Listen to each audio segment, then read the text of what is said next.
For the past 24 hours, after the news had dropped that Coach Aaron decided to unalive himself, his victims have been re-victimized over and over again by horrible, cruel people within the community who apparently care about Coach Aaron so much they're willing to piss on his grave and do him no service by engaging in the exact behavior that caused a lot of turmoil we were standing up against. So I'm going to stand up for these victims again, like I said I would, because this sort of treatment is cruel and unfair. It is not the victim's fault. It's not my fault.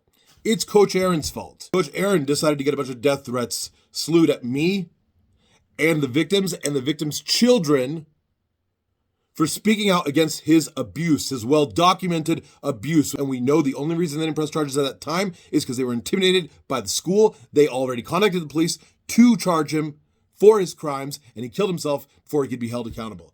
But for those of you who are incapable of accepting responsibility and accountability for anything and want to blame somebody, perhaps you may want to look at the other comments that were coming out right before he decided to do this act. Like this. I had nothing to do with this comment.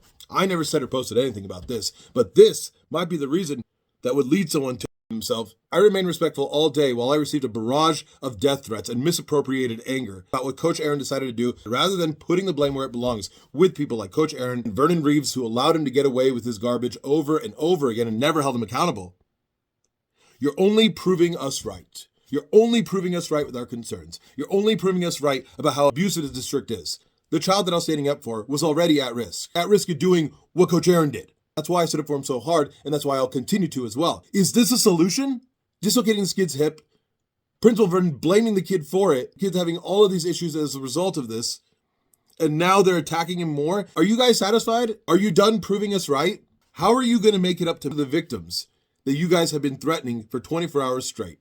How do you make it up to it? And regardless, even if this has nothing to do with it, we are not wrong for standing up against child abuse. You are super weird for thinking that that enables you to be able to abuse these victims at all. And you don't get a day to be abusive because your coach died. They've been dealing with this for far too long. Absolutely inexcusable. I'm not here to allow victims to be re-victimized. I'm not here to sit back while you guys are threatening Anna for standing up to Coach Aaron's abuse, for witnessing it. Because irresponsible journalists, and I will say, like this person here, printing this shit after a week of avoiding this story when we revealed why they didn't press charges, that they were intimidated, and when they finally did want to press charges, again, none of you covered it. How dare you post it as if, oh, he was all cleared and people were just harassing him. That implication has re-victimized the victims and put them in so much danger. All of you who look past his flaws and attack his victims are the reason. You never held him accountable. You never did anything about this guy with repeated violent events. You did nothing. You enabled him. You let it build up to this. If there's anybody to blame, blame yourselves. I would handle the situation exactly the same if I had to do it all over. There's only one person who made major mistakes throughout this, and it's not us. Besides all the people on Reddit talking about how he may have had CTE, you all were responsible for teaching him how to take accountability, not me.